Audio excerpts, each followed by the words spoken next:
Hello, ladies and gentlemen. Welcome to Triple N Media. I am Dr. Nik Nikam from Houston, Texas. This is Cardiology Seminars brought to you by Triple N Media.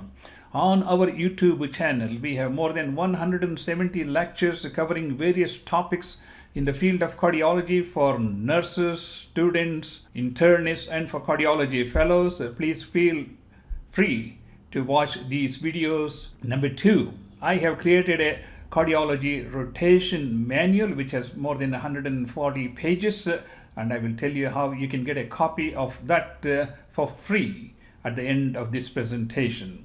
The featured presentation is on heart failure treatment, complete medical management. So let us begin with the feature presentation. When we are dealing with a patient with chronic heart failure, we are just entering the scene somewhere along their long drawn process of heart failure management. Especially if we are working in an institution like a VA hospital, or if you are a hospitalist at a large hospital institution, then you are going to be bound by things that are done in those institutions. Let us focus upon some general points. Every time we see a patient with heart failure, there's a lot more we need to do than just renew their medication. We have to constantly re-emphasize the importance of lifestyle management. Much of heart failure management depends not only on physician, but much more so on the patient's willingness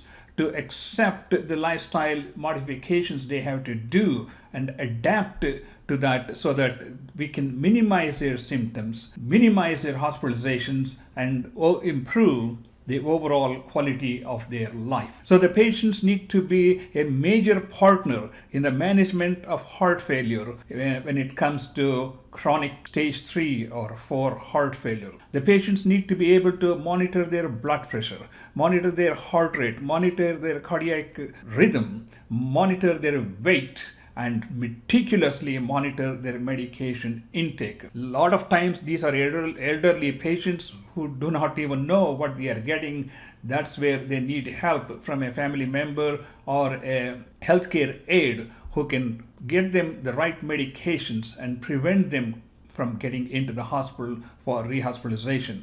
One of the sad stories about heart failure is that there is a 24% readmission rate within 30 days of discharge of a patient with heart failure, and this is all across the board in this country. It is exceedingly hard to reduce this number, but if each one of us and the heart failure patients whom we educate follow some basic principles, we should be able to dramatically improve their symptoms, quality of life, maybe perhaps prolong their life, and minimize hospitalization. As far as institutions are concerned, they have their own drug preferences.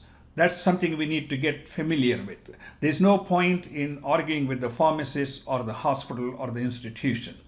And we also need to be cognizant of the cost of medications. Every new cardiac medicine that comes, whether it's for angina or heart failure or hypertension, you're talking about $300, $400, which is astronomical and out of sight and absolutely doesn't deserve much applause. Next, we need to be concerned about drug interactions. Most heart failure patients are on 8 to 10 medications, and to that, if we add their hypertension, diabetes, and kidney problems, when I was working in the VA hospital, their average list contained approximately 16 to 20 medications. Interaction with cardiac medicines, interaction with cardiac and non-cardiac medicines, they all play a role in readmissions and worsening of symptoms. Compliance is a major issue when it comes to dealing with patients with multiple medications. But one thing I want you to remember is that when you see this patient who has already been through the mill several times with readmissions to the hospitals, with procedures and surgery and pacemakers, defibrillators, whatever you want to add on, you are just seeing this patient where it stands, what went wrong, what caused the decompensation, and how do you change the course. so that you minimize hospitalization, improve quality of life, and improve their symptoms. So that's our main purpose as internists, cardiologists, or heart failure specialists, is to take this patient who is decompensated, bring them back to a compensated situation, and have a game plan for the next 6 months to a year as how you're going to keep these patients out of the hospital and improve their quality of life. With that sermon, let me begin with the first class of drugs, beta blockers. Beta blockers have been around for like 6 to 7 decades. When I started my cardiology rotation in 1967, beta blockers were one of the hottest items in patients with acute myocardial infarction. In fact, atenolol was found to be pretty useful in reducing post-MI complications in patients with myocardial infarction. So we come a long way, and we have recognized a certain class of drugs which have consistently shown improvement in quality of life, improvement in symptoms, and reduced mortality. The drugs we are talking about are carvedilol and bisoprolol and metoprolol succinate. Remember the name, metoprolol succinate, not tartrate. Tartrate is a short-acting metoprolol, and metoprolol succinate is a long-acting metoprolol. It is like Toprol XL. I shouldn't bring the trade names, but that will help you to remember. This could be a board question because they're going to put metoprolol tartrate, and that is not the drug recommended for patients with heart failure. Okay, these drugs have been shown to improve overall quality of life. So these patients with heart failure ranging from even 1 to 4 can be started on like metoprolol or carvedilol. Carvedilol is also useful in managing hypertension, so you get the added advantage of using carvedilol in hypertensive patients if they have mild cardiovascular symptoms or mild structural changes in their heart. The doses are all given here. I'm going to just highlight the main features of this class of drugs and individual drugs, so you can look at the doses. For example, carvedilol 3.125 milligrams twice daily to a maximum of 50 milligrams twice daily. We also have a long-acting carvedilol, which is in a dose of like 80 milligrams, which can be taken once a day. I prefer to give these medications twice a day because there is minimal fluctuation in the heart rate, blood pressure, and other parameters, which makes it easier for patients to tolerate. I have not used much of bisoprolol. I have extensively used metoprolol succinate, 12.5 to 25 milligrams to a maximum of 200 milligrams. But let me tell you, if patients with advanced heart failure who have low blood pressure, sometimes slow heart rate, you may not be able to push metoprolol as much as you would like to. And there are other issues related to metoprolol, namely causing hypotension. Impotence is a major issue with certain patients. And also, we want to make sure that when we start metoprolol in an acutely decompensated heart failure with gross volume overload, we want to bring their volume down to the baseline before we resume or increase their metoprolol doses. So keep those things in mind. We know all these drugs improve cardiac output, they improve symptoms and survivals. The things we need to monitor are heart rate, blood pressure, and volume status before and after we start the treatment. Next group of drugs are ACE inhibitors, which many of you have been using in your practice for decades, but I'm just going to highlight on some of the important points. Number one, in each class, I would say stick to 1 or maybe 2 drugs. There are like 20 different ACE inhibitors available, and they may be different in different countries, but I would say stick to 2 medications. Stick to one medicine that is definitely available in your formulary at the institution where you work, and one that may be needed if the patient can't tolerate the first one. So lisinopril, enalapril has been around forever, and every other drug has been tested against enalapril. So I would memorize the dosage of enalapril and know exactly what side effects to expect and how you can adjust these dosages. Even though a lot of these medications, they say you can be given once a day, I prefer to give them twice a day because the room for flexibility is very limited in patients with class 3 and class 4 heart failure because of their low blood pressure and low intravascular volume or excess intravascular volume. So enalapril is can be given as 2.5 milligrams twice daily up to a maximum of 20 milligrams twice daily. The advantage of enalapril is you can even give it IV in an acute situation, but very rarely do you need to do that in patients with heart failure unless you're dealing with an acute pulmonary edema and you don't have many other choices. Lisinopril is a favored drug with many formularies, so that's one thing you may want to learn. And the doses are very similar to the enalapril, maximum 40 milligrams. When you go to 40 milligrams, I always divide them into 20 milligrams twice daily.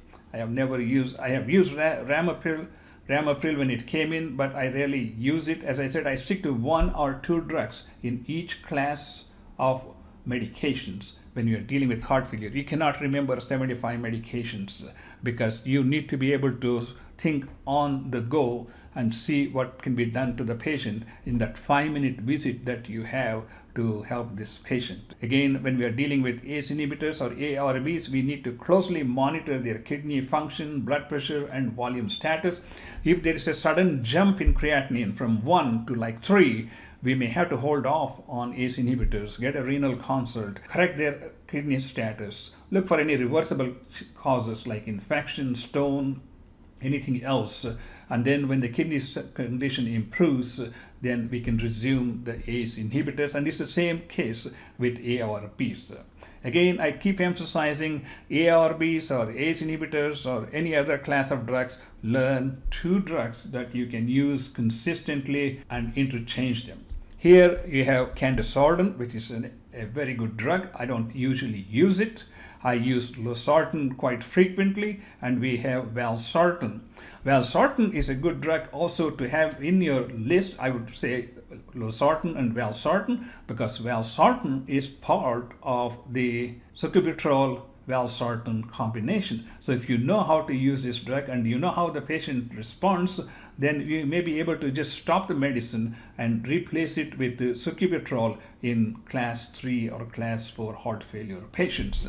They block the angiotensin receptors. They are useful in class 1 to class 4 because losartan is an antihypertensive medicine. It can be used in patients as a first line of drug for controlling their blood pressure. It reduces peripheral vascular resistance, improves forward cardiac output, reduces blood pressure, and it improves overall symptoms and survival. We have to monitor the kidney function as we do with the regular ACE inhibitors. We're going to move on to aldosterone antagonists. Aldosterone antagonists, there are only 2 drugs. They both can be used interchangeably. The dosages are very similar, except one is going to cost you maybe 5 to 10 times more than the other one. You know what I'm talking about. I generally stick to spironolactone, it should be 12.5 milligram, gentlemen and ladies. Pardon the typo here. 12.5 to 25 milligrams once a day, a max of 50 milligrams, and the same thing with the eplerenone. I have a problem saying this word, eplerenone. Okay, that's it. They block the aldosterone effect, which has a sort of a effect on the tissues. It is used in class 3 or 4 heart failures. You don't start every patient on aldactone at like stage 1 or even stage 2. This is used mostly in patients with stage 3 or stage 4 heart failure. I'm talking about New York Heart Association classification. And definitely it has been shown to improve survival and quality of symptoms. But like with ACE and ARBs, we need to monitor their kidney function. And if the kidney function is getting worse, you need to monitor the dose or reduce or maybe hold it. Okay, the next group of drugs which are quite interesting is the SGLT2 inhibitors. This is the sodium glucose cotransferase inhibitors. These are the drugs which are generally used for treating patients with diabetes. The main mechanism of action of these drugs is to increase the excretion of water, sodium, and glucose. Guess what? When you get rid of salt and water, it is acting like a super diuretic, which helps patients with heart failure. And as a matter of fact, the studies that were done showed that patients who received dapagliflozin or empagliflozin, I can't even pronounce cardiac names, and you're asking me to pronounce drugs used in diabetes. I don't know how they come up with these names. Anyway, these drugs showed a 30% reduction in hospital admissions and 18% reduction in mortality. That's a winner as far as I'm concerned. And when we use these drugs, we need to monitor their blood sugar, volume status, and blood pressure. One thing you need to be cautious is cost. Number two, prior authorization. Not every place is going to approve this drug because you have to use the conventional drugs like diuretics, ACE inhibitors, ARBs, beta blockers, and aldosterone, which is cheap. You use these drugs, and if they have failed and they are still having symptoms, then you have to go through the pharmacy and they have to approve it.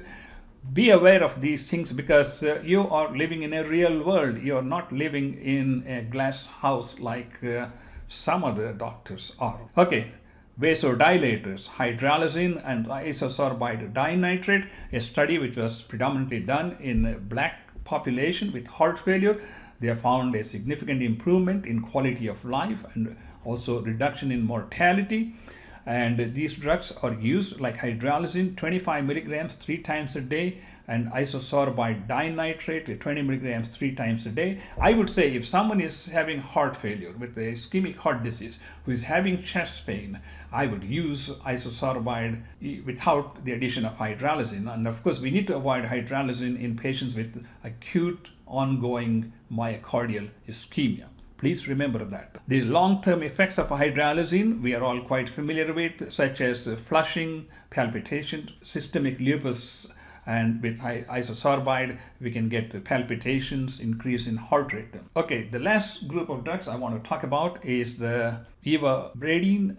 Bradine means bradycardia, so you know this is a drug which reduces heart rate. So ivabradine is given in a dose of 2.5 to 5 milligram twice daily, and the target is to bring the heart rate down between 50 and 60 beats per minute. This drug has been shown to improve symptoms and quality of life, and these drugs are new class of drugs, which means they're expensive, and again you're going to need an approval from the Pharmacy Therapeutics Committee or whatever the committee is in your institution. So just keep in mind, so these are some of the drugs which are available for managing patients with managing patients with heart failure. Ladies and gentlemen, this has been a seminar brought to you by NNN Media. I am Dr. Nik Nikam from Houston, Texas. And as I told you, if you would like to get a free copy of my cardiology rotations manual, please send me an email at drniknikam@gmail.com, and I will be happy to send you a free PDF copy. And if you like me to prepare a video on any other topic in the field of cardiology, please send me a message through the email, and I will be happy to do the research and produce the video so it would help you and many other people. And please do subscribe to our YouTube channel, and I will see you next time.